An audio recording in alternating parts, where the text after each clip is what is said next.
The Vergas Show is brought to you by Vergas State Bank, your locally owned full-service bank. With 2 locations in Vergas and Perham, make the right call. Call Hanson's, the most trusted name in plumbing and heating.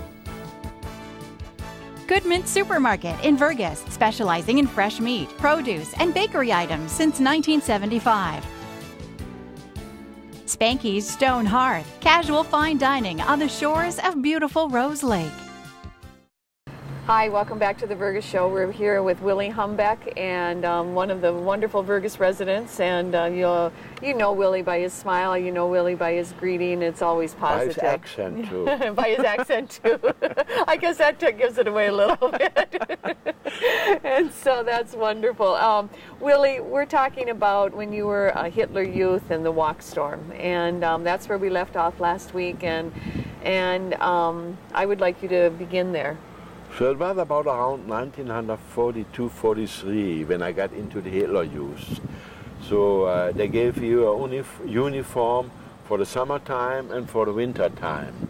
And so there were many games. It was interesting. It was not all bad. No.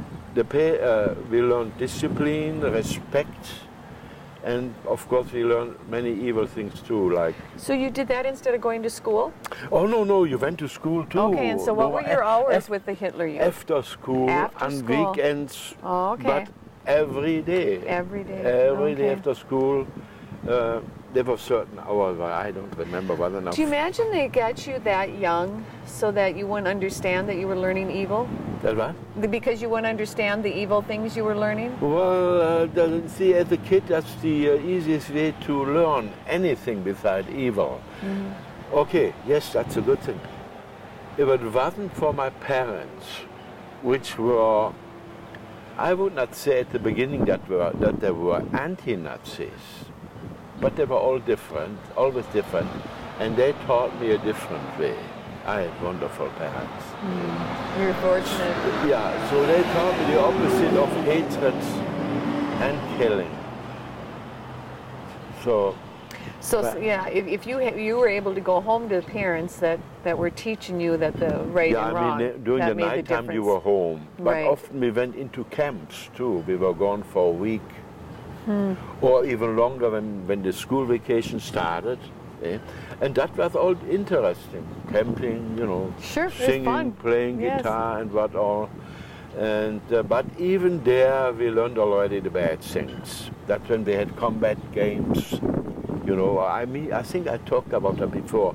Like one group was holding a little hill with a German flag with the swastika. And the other group had to go, and that was the group I'm in, we had to get up there and try to catch the flag, capture the flag. And then we got in contact, and that wasn't pussyfooting. We came home with a bloody nose, a swollen eye. It was real, and... So how many years were you in Hitler Youth? I would say about close to 3 years. 3 years, okay. And then what happened? Well, then So then when they started building the Volkssturm in 1944, the Americans had landed already, in the Normandy, or I forgot the name. And so that is when they started building the Volkssturm. And of course that went all together, the Volkssturm and the Hitler Youth, everybody defending the fatherland. And so, my dad, he was a smart guy. By October, the middle of October, he took us, my mother and me, and we went into the mountainous area and waiting there for the Americans to come. We lived in a hay barn, by the way. And the farmer, my dad knew the farmer because at the beginning of the war, he supplied the farmers all with prisoners. Okay. So, it wasn't a Stalag, it was a little old schoolhouse, with the first prisoners coming. And so he supplied them all. And I don't know how he did it. By 1942, he managed to get out of the deal. Later I learned he did it with his stomach problem. Oh, okay. So that was a blessing in disguise. Yeah, I don't know, but he got out of the service. And then he started just taking care of us. Money didn't mean anything those days. just food, just survival, you know. And so he knew that farmer. The farmer was supporting us, you know. Between the hay and us, there was just a cardboard wall. And it was a little tiny area with one bed, big bed, I never forget that big bed, all wood, and a little cannon stove just for the heat, because we couldn't cook there. The farmer cooked, and all the time we went down eating there. Were you fearful? Yes. You had a strange feeling.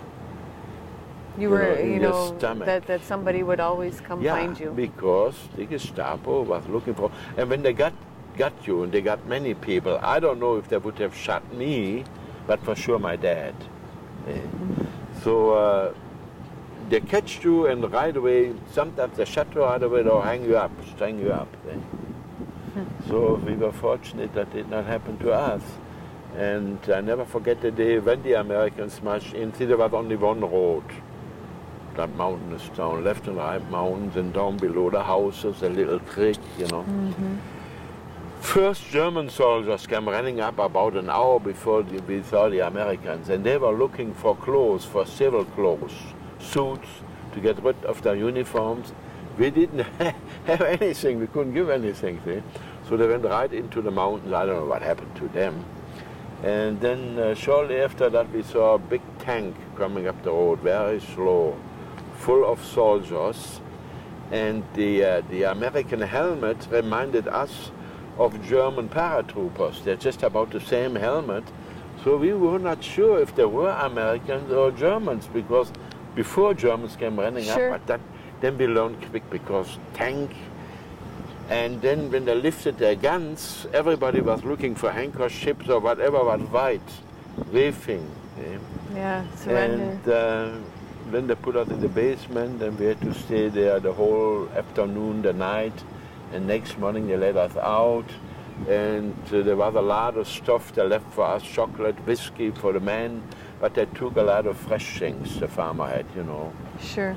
Meat and eggs and that all. But that was bartering, I call it. They left their stuff and took that stuff. So then you went back home at that point? We stayed about 1 more week. We were anxious to get home. Oh, definitely. And I think the farmer was anxious to get rid of us, too. Yeah. Well, obviously, yeah. He was cooking for extra people. Yeah, of course. And so we were walking home, about 150 or 160 kilometers. That would make it about what? 100 miles, 100 See, that was a long direction those days. You have to picture it was a different time, you know. And so we walked, and on the end, so about, I would say, 40 kilometers before we made it home, we finally catch the old truck. It was full already of other people. And he drove us home then. He drove you home. Well, Willie, unfortunately we got to end now, but we're going to do one more segment of you, and we want to hear how you got to the United States. Yeah. All right. But I think those things we talked over already, the things we were talking. Well, it's good to review, and so that is good. And so thanks, Willie, and we'll be back for one more time with Willie Humbeck. Be sure and join us. Have a good day in Vergas.